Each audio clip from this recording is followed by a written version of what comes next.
Hello student, good morning. Standard 9 subject Hindi. विद्यार्थी मित्रों, अगले वीडियो पीरियड में हम लोगों ने स्वराज्य की नींव पाठ के स्वाध्याय क्वेश्चन आंसर की चर्चा की। आज हम प्रश्न नंबर 3 आशय स्पष्ट कीजिए इसकी चर्चा करेंगे। आशय स्पष्ट कीजिए विद्यार्थी मित्रों 3 मार्क का परीक्षा में पूछा जाता है और ये भी हमें नोटबुक में लिखना है और तैयार भी करना है।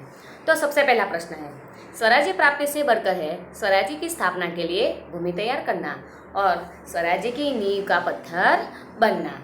तो उपरोक्त पंक्ति स्वराज्य की नींव पाठ में से लिया गया है और इस पंक्ति में स्वराज्य प्राप्ति से बढ़कर है स्वराज्य की स्थापना के लिए भूमि तैयार करना और स्वराज्य की नींव का पत्थर बनना। तो इमारत बनाने के लिए पहले इसके लिए उचित भूमि का चयन किया जाता है। चयन यानी कि पसंदगी की जाती है।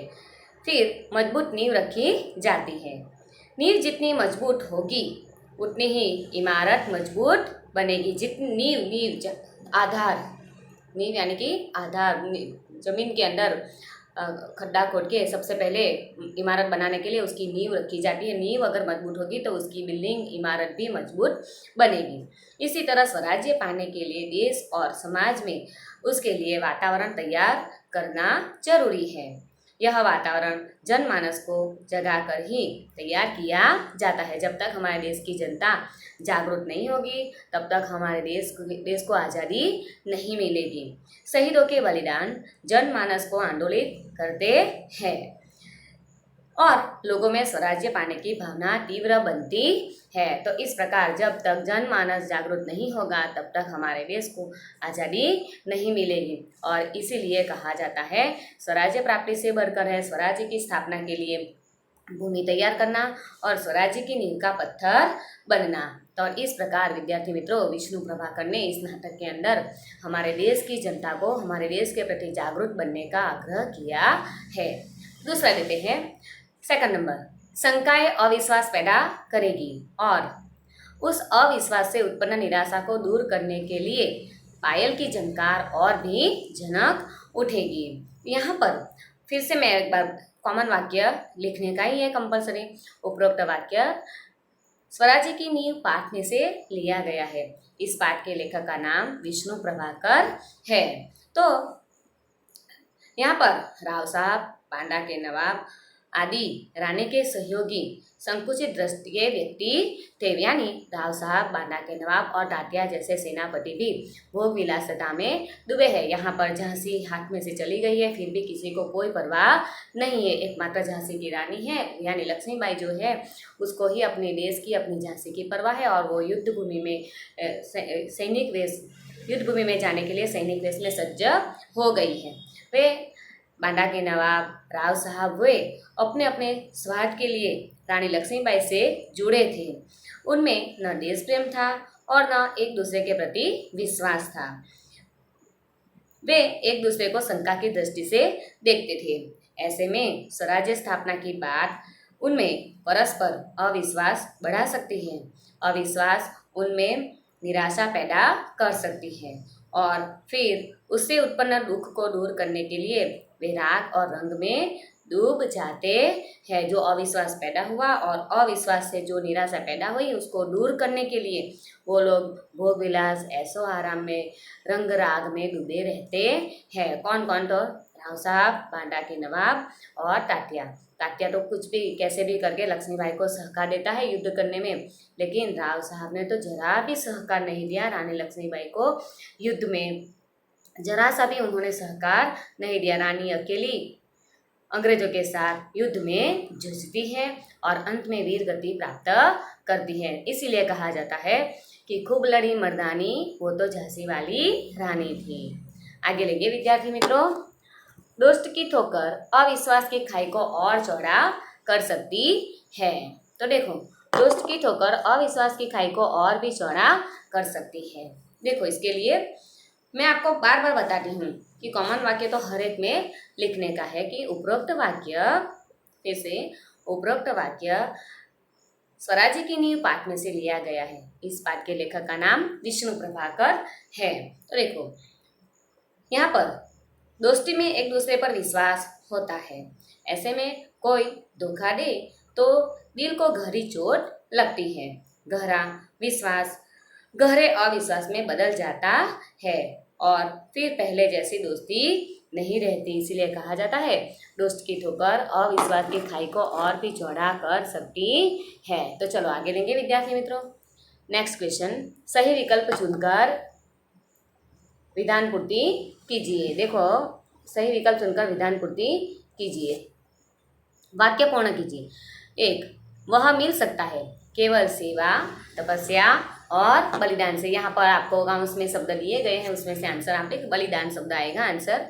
सेकंड नंबर, महासागर की डरावनी खाली जगह थपड़े मारने लगती है तो लहरें, महासागर की डरावनी लहरें थपेड़े मारने लगती है। थर्ड वन, कौन कहता है कि खाली जगह में डूब गए हैं? विलासिता, आंसर आएगा विलासिता। फोर्थ, मैं खाली जगह के लिए नाच सकती हूँ, स्वराज्य, आंसर आएगा स्वराज्य। फिफ्थ वन, हमारी खाली जगह कलंकित न होने पाए, हमारी वीरता। देखो विद्यार्थी मित्रों, यहाँ पर शब्द समूह के लिए एक शब्द दिया गया है, उसके आंसर भी साथ में दिए गए हैं। देखो अंदर शब्द समूह के लिए एक एक शब्द।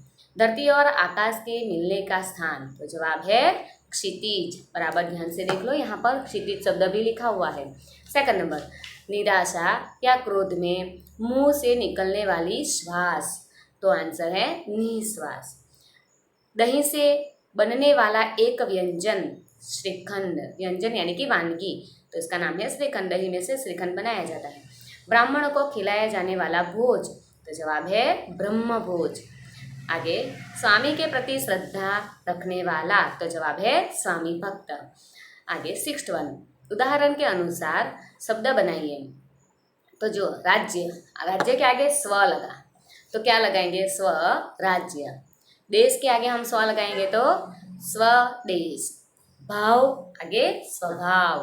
तंत्र के आगे स्व लगाएंगे तो स्वतंत्र। जन के आगे स्व लगाएंगे तो स्वजन। फिर से देश स्व लगेगा स्वदेश, भाव के आगे स्व लगेगा तो स्वभाव, स्वदेश, स्वभाव, स्वतंत्र और जन। आगे चलो, उदाहरण के अनुसार शब्द बनाइए। ये विद्यार्थी मित्रों चलेगा। यहाँ पर आप लोगों का ये हमारा पाठ पूरा हुआ, लेकिन इस पाठ के आधार पर सन 1857 के स्वतंत्रता संग्राम में भाग लेने वाले किसी एक स्वतंत्रता सेनानी के जीवन पर 10 पंक्तियाँ लिखिए। तो यहाँ पर हमें एक कॉम्पो लिखना है इस योग्यता विस्तार विद्यार्थी प्रवृत्ति के आधार पर कि हमें खूब लड़ी मर्दानी वो तो झांसी वाली रानी थी, यानी कि हमारे स्वतंत्रता सेनानी रानी लक्ष्मीबाई के ऊपर, महारानी लक्ष्मीबाई, ये इस के ऊपर हमें निबंध लिखना है, कॉम्पो लिखना है। सेकंड नंबर का कॉम्पो है झांसी की रानी लक्ष्मीबाई। फिर से बोल देती हूँ, झांसी की रानी लक्ष्मीबाई। हमारा फर्स्ट कॉम्पो, ये अभी जो सीजन चल रहा है, मौसम चल रहा है वर्षा ऋतु का, तो फर्स्ट कॉम्पो हम लिखेंगे वर्षा ऋतु। सेकंड कॉम्पो लिखेंगे झांसी की रानी लक्ष्मीबाई। ओके विद्यार्थी मित्रों, थैंक यू। यहाँ पर हमारा ये छोटा सा जो स्वाध्याय बाकी था वो हमारा पूरा हुआ। अगले वीडियो पीरियड में हम लेंगे शुद्ध वाक्य, अशुद्ध वाक्य। हम ग्रामर का एक टॉपिक लेंगे, शुद्ध वाक्य, अशुद्ध वाक्य। ओके, तो हमें थोड़ा इंट्रोडक्शन ले लेते हैं शुद्ध वाक्य अशुद्ध वाक्य का। चलो 2-3 मिनट के लिए शुद्ध वाक्य और अशुद्ध वाक्य। देखो, आप अपने टेक्स्ट बुक में देखेंगे, भाषा के वर्ण, शब्द तथा वाक्य आदि के प्रत्येक स्तर पर कुछ ऐसे निश्चित नियम होते हैं जिनसे भाषा का मानक स्वरूप बनता है। जो प्रयोग मानक स्वरूप से भिन्न है वह अशुद्धि है। वाक्य रचना की अशुद्धियों का मुख्य कारण होता है व्याकरणिक नियमों का सही रूप में न जानना। अतः हमें बोलने या लिखने के समय इस बात का ध्यान रखना चाहिए कि हमारे द्वारा जो कुछ कहा या लिखा जाए वह बिल्कुल स्पष्ट, सार्थक और व्याकरण की दृष्टि से शुद्ध हो। तो यहाँ हम शुद्ध वाक्य रचना के संदर्भ में जानकारी प्राप्त करेंगे। सबसे पहला है पदक्रम संबंधी नियम। पहला नियम मतलब देखो पहले डिटेल। वाक्य में प्रयुक्त होने वाले विभिन्न पदों को एक सुनिश्चित क्रम में लिखने से वाक्य रचना शुद्ध होती है। हिंदी में पदक्रम संबंधी नियम निम्नलिखित है। तो पहले हम पदक्रम संबंधी नियम ले लेते हैं विद्यार्थी मित्रों। नियम नंबर 1, वाक्य में पहले कर्ता, कर्म तथा अंत में क्रिया आते हैं। सबसे पहले वाक्य में कर्ता, कर्म तथा अंत में क्रियापद आते हैं। उदाहरण, जितेंद्र क्रिकेट खेलता है। उदाहरण है जितेंद्र क्रिकेट खेलता है। सेकंड नंबर, कर्ता और कर्म को छोड़कर शेष कारक प्रायः कर्ता और कर्म के बीच स्थित होते हैं। कारक यानी कि विभक्तियां, हम लोग जानते हैं संस्कृत में भी विभक्तियां आती है। तो कर्ता और कर्म दोनों को छोड़कर शेष बाकी जो कारक है वो प्रायः कर्ता और कर्म के बीच स्थित होते हैं। तो उदाहरण देखते हैं उसमें। माँ अपने पुत्रों के लिए खाना बनाती है। तो पुत्रों के लिए, यहाँ पर के लिए शब्द आया, देखो अंदर के लिए यूज किया गया है, तो ये है संप्रदान कारक। संस्कृत में हम उसको लेंगे तो चतुर्थी विभक्ति कही जाती है। सेकंड नंबर, माताजी चाकू से फल काटती है। चाकू से, फल काटने का साधन क्या है? तो चाकू से फल काटा जाता है। ऐसे नहीं काट सकते हैं, चाकू से हम फल काट सकते हैं। तो यहाँ करण यानी कि साधन का उपयोग किया गया है। चाकू से फल काटती है। थर्ड वन, पेड़ से पत्ते गिरते हैं। पेड़ से पत्ते गिरने की क्रिया हो रही है, यानी कि पेड़ से जो पत्ते गिरे, पत्तों ने पेड़ को छोड़ दिया और जमीन पर गिर गए। पेड़ और पत्ते दोनों अलग हो गए हैं। तो पेड़ से पत्ते गिरते हैं, ये है अपादान कारक। संस्कृत में लेंगे तो ये पंचमी विभक्ति कही जाती है।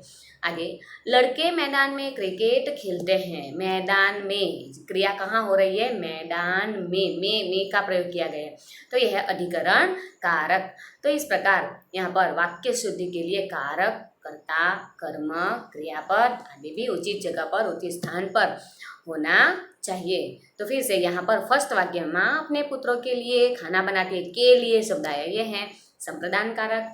सेकंड नंबर, माताजी चाकू से फल काटती है। चाकू से ये आया करण कारक, यानी कि साधन का उपयोग किया गया। चाकू ये साधन है फल काटने का, से आया, से है करण कारक।